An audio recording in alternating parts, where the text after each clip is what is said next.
Cek sound, oke. Menjua-jua.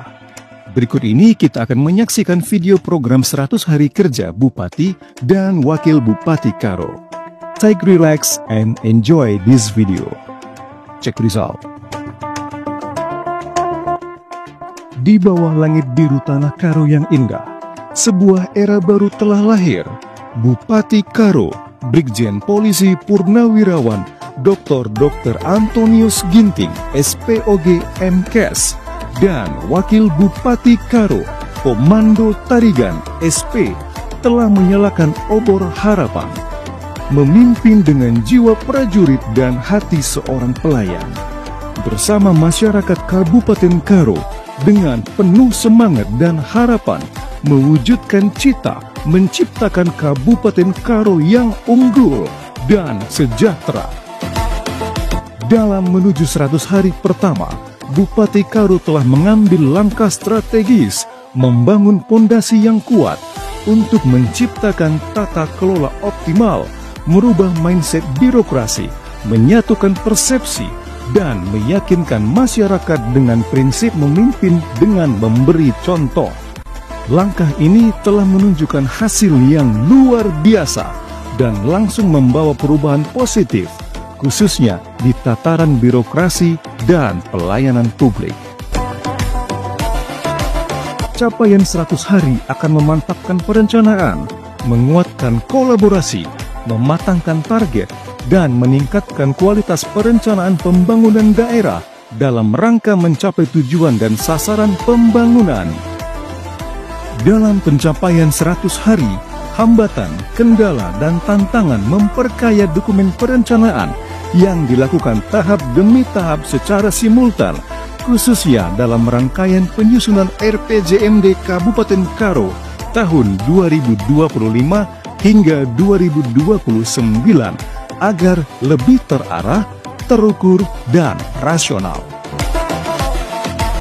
Capaian yang telah didapatkan dalam 100 hari pertama diantaranya adalah: yang pertama, unsur tata kelola. Tata kelola optimal, yaitu dengan memaksimalkan pelayanan dengan keterbatasan sumber. Bupati Karo Antonius Ginting merevolusi birokrasi Karo. Disiplin birokrasi, penajaman tugas pokok dan fungsi, dan kolaborasi menjadi kunci. Sistem pelayanan publik berbasis digital diperkuat. Pemberantasan calo menjadi prioritas, dan perizinan usaha diberi karpet merah dengan mempermudah akses. Transparansi dan efisiensi menjadi mantra. Ketegasan terhadap pelanggaran sehingga dalam 100 hari kepuasan masyarakat terhadap pelayanan publik sudah terlihat. Dalam 100 hari kerja telah dilakukan beberapa langkah strategis, yaitu peningkatan layanan administrasi kependudukan dengan penandatanganan fakta integritas oleh seluruh pegawai, mempertajam SOP, dan menghapuskan percaloan, memperkuat layanan online dan membuka diri melalui ruang pengaduan untuk dapat terus berbenah. Perkenalkan, nama saya Junianta Besendiring. Saya berasal dari Lau Pakam. Tadi kami ke sini mengurus akte lahir, kartu keluarga, dan kami sangat terbantu dengan pengurusan ini sampai bisa sering-sering langsung juga selesai. Sebagai wujud transparansi pengelolaan keuangan, Bupati Karo berhasil membawa Kabupaten Karo menerima opini wajar tanpa pengecualian atau WTP atas laporan keuangan pemerintah daerah tahun 2024 yang pelaporannya dilaksanakan pada tahun 2025. Melakukan tata kelola optimal penataan ataupun penertiban di seluruh pusat pasar, khususnya di pusat pasar Kabanjahe dan Beras Tagi, sehingga kondisi pasar sudah semakin rapi dan tertata.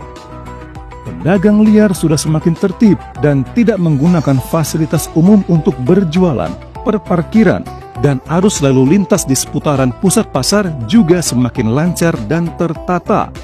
Kebersihan pusat pasar dan sekitarnya sudah semakin optimal. Pengurangan banjir di jalan akibat pencucian wortel, sampah, Untuk menjamin hak-hak masyarakat, maka dalam 100 hari kerja, Bupati Karo telah berhasil melakukan percepatan penyelesaian sertifikat lahan pengungsi tahap 1 untuk Desa Bekerah, Desa Simacem, dan Desa Sukameriah. Yang kedua, unsur pendidikan. Pendidikan adalah kunci masa depan. Pendidikan adalah pondasi peradaban, dan pendidikan adalah pemutus mata rantai kebodohan dan kemiskinan. Sebagai pemutus mata rantai kemiskinan serta untuk mewujudkan sumber daya manusia unggul, Bupati dan Wakil Bupati Karo berinisiatif untuk menjadikan Karo sebagai pusat pendidikan unggul.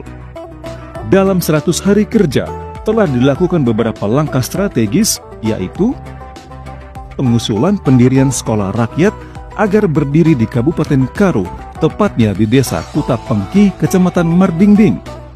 Keberhasilan penyusunan persiapan ini akan meyakinkan pemerintah pusat untuk merealisasikan dan menjadikan Kabupaten Karo menjadi salah satu fokus prioritas pembangunan sekolah rakyat. Jangka panjangnya adalah tidak ada lagi kegagalan pendidikan karena masalah ekonomi. Yang ketiga, unsur kesehatan. Di dalam tubuh yang sehat terdapat jiwa yang kuat.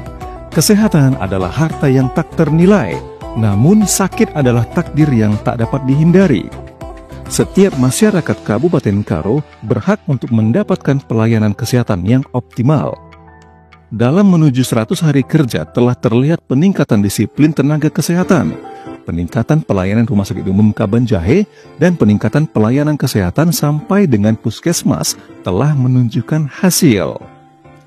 Melalui perbaikan sistem penanganan pasien, perbaikan sarana dan prasarana, ruang inap pelayanan dokter spesialis yang terjadwal tepat waktu, serta perbaikan mutu layanan tenaga medis dengan layanan ramah telah dirasakan masyarakat. Saya nama Ibu Normin nama di Rumah Sakit Umum Kabanjahe. Kalau saya lihat dalam 100 hari pemerintahan Bupati baru, ada banyak perubahan. Dulu pernah juga saya pernah di sini, beda. Tapi sekarang saya lihat bersih rumah sakit ini. Saya juga disambut kemarin itu di IGD, sangat baik penyambutannya. Pelayanannya, petugasnya juga sudah ahli. Kalau dulu saya ngambil darah 2-3 kali di cucu baru bisa dapat. Jadi sekali aja langsung dapat. Itu dengan infusnya ini. Saya salut juga lah. Perawat yang perawat saya di pavilion ini juga ramah. Tadi malam berapa kali saya dikunjungi. Ada keluhan, saya senang sekali. Yang keempat, unsur kebudayaan. Budaya adalah jiwa leluhur yang tak pernah padam. Peningkatan pelestarian budaya sudah terlihat sejak hari jadi Kabupaten Karo dengan penampilan kesenian Karo dan masakan tradisional Karo. Ini merupakan aset yang tak ternilai sehingga harus tetap dilestarikan. Dalam 100 hari telah dilakukan beragam festival kebudayaan sebagai daerah yang terbuka dalam koridor Negara Kesatuan Republik Indonesia. Telah dilaksanakan Festival Budaya Karo dari tanggal 23 sampai dengan 24 Mei dengan menampilkan semua budaya ataupun etnis yang ada di Kabupaten Karo. Budaya bukan hanya tarian ataupun makanan, tetapi aksara juga merupakan warisan yang harus dilestarikan. Bupati Karo telah menggerakkan seluruh perangkat daerah untuk memulai menuliskan aksara Karo pada gedung pemerintah, termasuk ke depannya akan diterapkan pada tulisan jalan dan tempat strategis lainnya. Yang kelima, unsur pariwisata.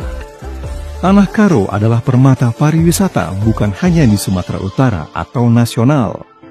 Mimpi kita adalah Tanah Karo menjadi wisata andalan yang mendunia dengan hashtag The Paradise of Karo Highland.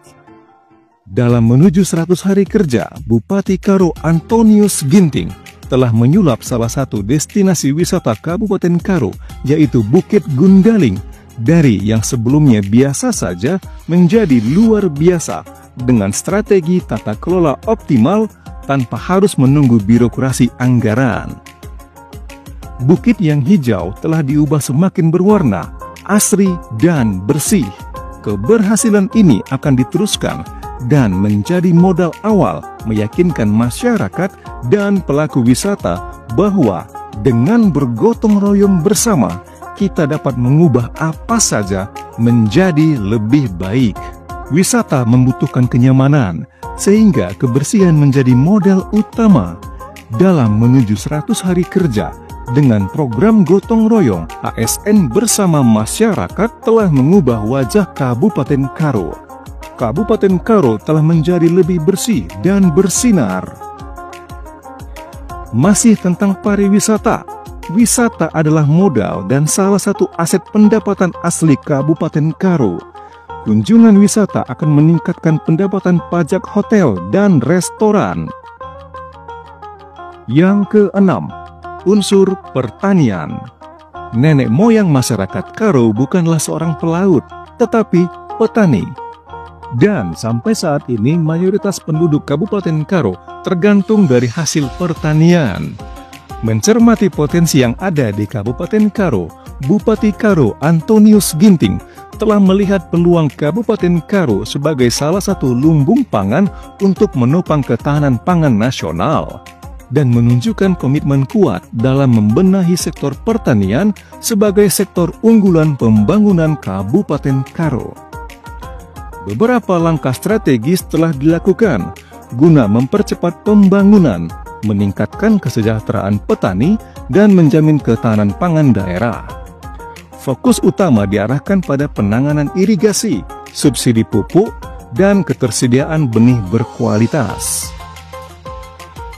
Dalam menuju 100 hari kerja, Bupati Karo telah berhasil melakukan start penanganan daerah irigasi Payalahla yang selama ini selalu dilanda banjir.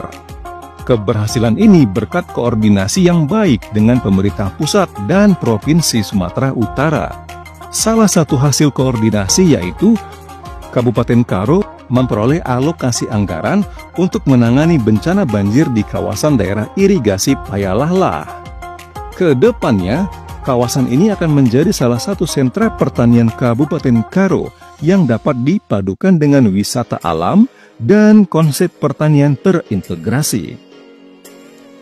Untuk memastikan penyaluran pupuk bersubsidi tepat sasaran, maka Bupati dan Wakil Bupati Karo memimpin langsung rapat evaluasi dan pengawasan distribusi pupuk bersubsidi yang dilaksanakan secara lintas sektor dan mengawal pelaksanaan dengan mengaktifkan kembali Komisi Pengawas Pupuk dan Pestisida atau KP3 di Kabupaten Karo dan memberi penegasan agar berjalan sesuai azas 6T, tepat jenis, tepat jumlah, tepat harga, tepat tempat, tepat waktu, dan tepat mutu.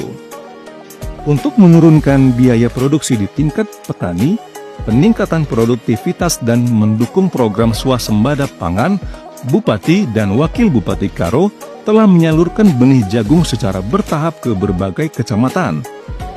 Benih padi unggul kepada kelompok tani yang telah terverifikasi.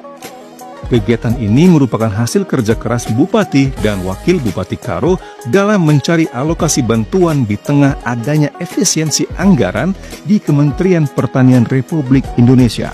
Memperhatikan potensi unggulan Kabupaten Karo berupa jeruk yang sudah hampir redup, Bupati Karo telah berhasil melakukan koordinasi dengan Gubernur Sumatera Utara, Bobi. Akan dilakukan intervensi oleh Provinsi Sumatera Utara, salah satunya adalah dengan penanganan lalat buah. Langkah-langkah strategis ini tidak hanya menyentuh persoalan teknis, tapi juga menegaskan keberpihakan pemerintah terhadap petani dan masa depan pertanian Karo yang lebih mandiri dan sejahtera. Yang ketujuh, unsur perekonomian dan UMKM. Daerah maju dilihat dari perekonomiannya. Perekonomian harus ada pemerataan sehingga perhatian terhadap usaha mikro, kecil, dan menengah menjadi prioritas. Daya saing produk terus dipacu melalui peningkatan SDM, legalitas, kemasan, dan pemasaran yang unggul. Untuk menjaga daya beli masyarakat, Bupati Karo telah melakukan operasi pasar pangan sehingga kebutuhan masyarakat dapat terpenuhi, khususnya untuk komoditas bahan pokok. Bupati Karo Antonius